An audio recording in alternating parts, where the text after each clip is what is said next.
ఇప్పుడు మనము 15వ దశకానికి వచ్చాం.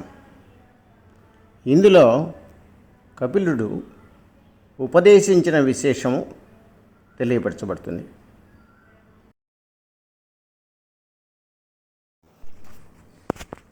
మతిరిహ గుణసక్తా బంధకృత్ తేష్వసక్తాదు అమృత కృతపరుంధే భక్తియోగస్తు శక్తిం మహదనుగమం అలభ్యా భక్తిరేవాత్ర సాధ్యా కపిలతనురితి త్వం దేవహూత్యైన్యగాదీ. మనస్సు విషయములందు ఆసక్తమైనచో అది సంసార బంధములకు కారణమవుతున్నది. అదేవిధంగా ఆ మనస్సు విషయాసక్తితో ఉదాసీనముగా ఉన్నచో మోక్షము కలుగుతుంది. సంసార బంధన కారణమైన విషయాసక్తిని భక్తియోగము సులభముగా పోగొడుతుంది. అట్టి భక్తియోగము సత్సంగం వలననే లభిస్తుంది. కావున భక్తి మార్గమునే అవలంబించాలి అని కపిలుని రూపములోనున్న నీవు దేవహూతికి బోధించినావు.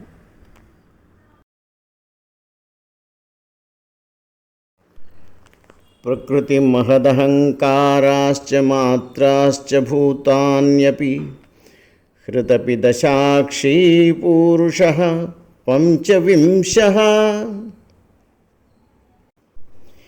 ఇతి విదిత విభాగో ముచ్యతే సౌ ప్రకృత్యా కపిలతనురితి త్వం దేవహూత్యైనజ్ఞగాదీ. మూల ప్రకృతి, మహత్తత్వము, అహంకారము, 5 తన్మాత్రలు, పృథ్వీ మొదలైన పంచభూతములు, మనస్సు, 5 కర్మేంద్రియములు, 5 జ్ఞానేంద్రియములు, ఆత్మస్వరూపుడు అయిన పురుషుడు అను 25 తత్వములను చక్కగా తెలుసుకొనచో త్రిగుణాత్మకమైన ప్రకృతి బంధము తొలగిపోతుంది అని కపిలుని రూపంలో ఉన్న నీవు దేవహూతికి బోధించావు. ప్రకృతిగత గుణౌఘైర్నాజ్యతే పురుషోయం యది తు సజతి తస్యాం తద్గుణాస్తం భజేరన్ మదనుభజన తత్వాలోచనైః సాప్యపేయాత్ కపిలతనురితి త్వం దేవహూత్యైన్యగాదీ.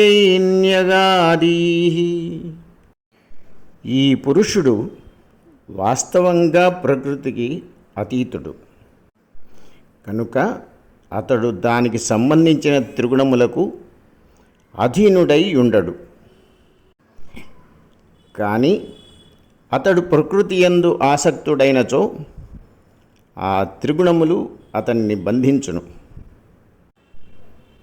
అట్టి ప్రకృతి బంధమునకు దూరము కావలెననిచో నిన్ను సేవించుచు నీ తత్వచింతనను ఎల్లప్పుడూ చేయవలెను అని కపిలుని రూపములో ఉన్న నీవు దేవహూతికి బోధించినావు. విమలమతిరుపాత్తైరాసనాద్యైర్మదంగం గరుడసమధిరూఢం దివ్యభాషాయుధాంకం రుచితులితతమాలం సితయేతామవేలం కపిలతనురితి త్వం దేవహూత్యైన్యగాదీ. సాధకుడు యమ నియమముల ద్వారా బాహ్యాభ్యంతర శుచిని పొందాలి. ఆసనాది యోగక్రియలను అనుష్ఠించుతూ ఉండాలి. అంతటా తమాల శ్యామల వర్ణశోభితుడవు, దివ్యములైన ఆభరణములను ఆయుధములను ధరించిన వాడవు, గరుత్మంతునిపై అధిష్ఠించి ఉండేవాడు అయిన నీ యొక్క దివ్య రూపమును ఆ సాధకుడు నిరంతరము ధ్యానిస్తూ ఉండాలి అని కపిల రూపములో ఉన్న నీవు దేవహూతికి చెప్పి ఉన్నావు. మమ గుణగణలీలా కర్ణనై కీర్తనాద్యై మయి సురసరిదోఘ ప్రఖ్యచిత్తానువృత్తి భవతి పరమభక్తి సాహి మృత్యోర్విజేత్రి కపిలతనురితి త్వం దేవహూత్యైన్యగాదీః.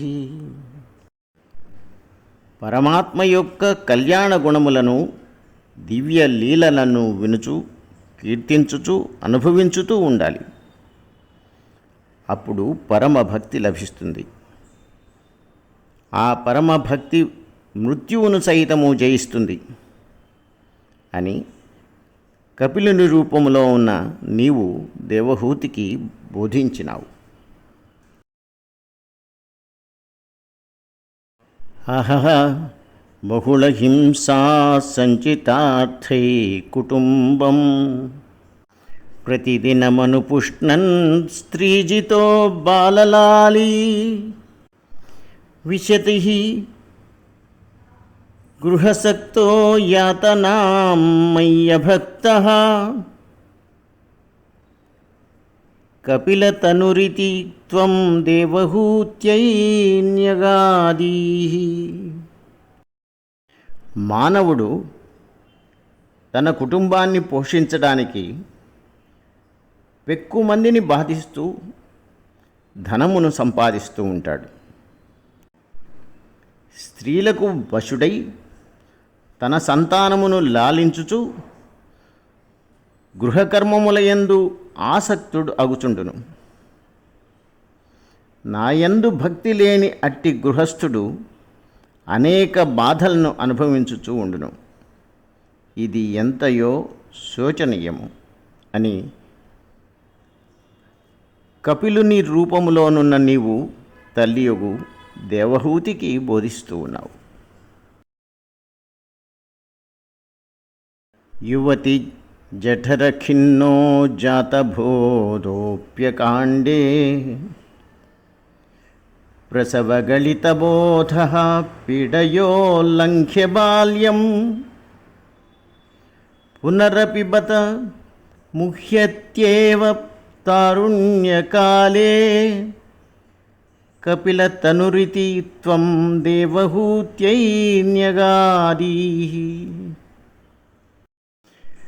జీవుడు స్త్రీ గర్భమున ప్రవేశించినప్పటి నుండి అనేకమైన దుఃఖములను అనుభవించుచుంటాడు. తాను పుట్టడానికి ముందుగా పరమాత్మ కరుణ వలన జ్ఞానము కలిగి ఉన్న భూమి మీద పడగానే అంటే పుట్టగానే ఆ జ్ఞానము అంతరిస్తుంది. అతని బాల్యమంతయు అనేక బాధలతో గడిచిపోతుంది. అట్లే యవ్వనమున మోహము వలన సమస్త జ్ఞానాన్ని కోల్పోతాడు అని కపిలుని రూపములో ఉన్న నీవు దేవహూతికి బోధించి ఉన్నావు. పితృసురగణయాజీ ధార్మికో యో గృహస్థః స చ నిపతతి కాలే దక్షిణాధ్వోపగామి మయి నిహితమకామం కర్మతు దక్పరార్థం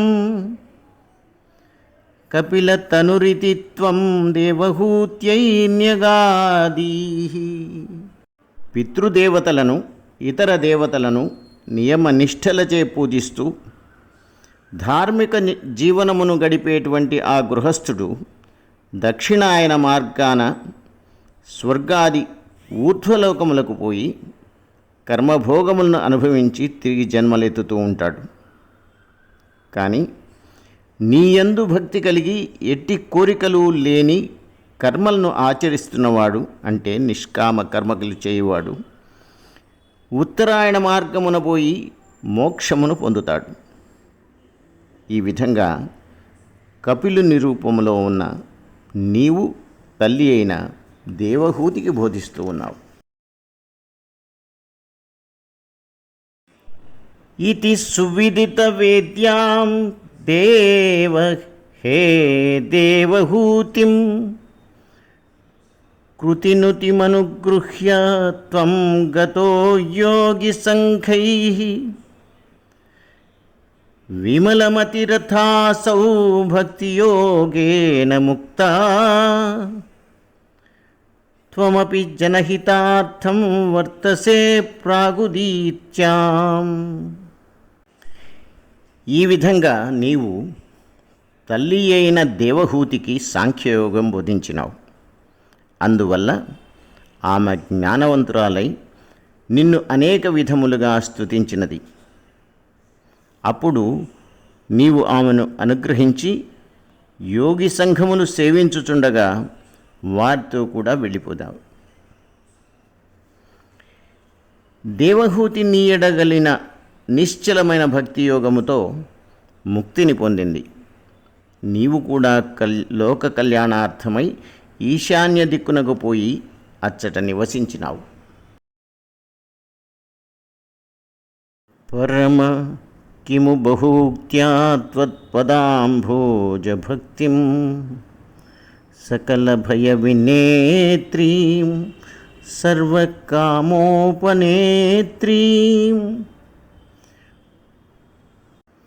వదసి ఖలు దృఢం త్వం తద్విదూయామయాన్మే గురుపవనపురేశ త్వయ్యుపాధత్స్వ భక్తిం గురుపవనపురేశ త్వయ్యుపాధత్స్వ భక్తిం. ఓ పరమాత్మ, గురువాయూరప్ప, ఇన్ని మాటలు ఎందుకయ్యా?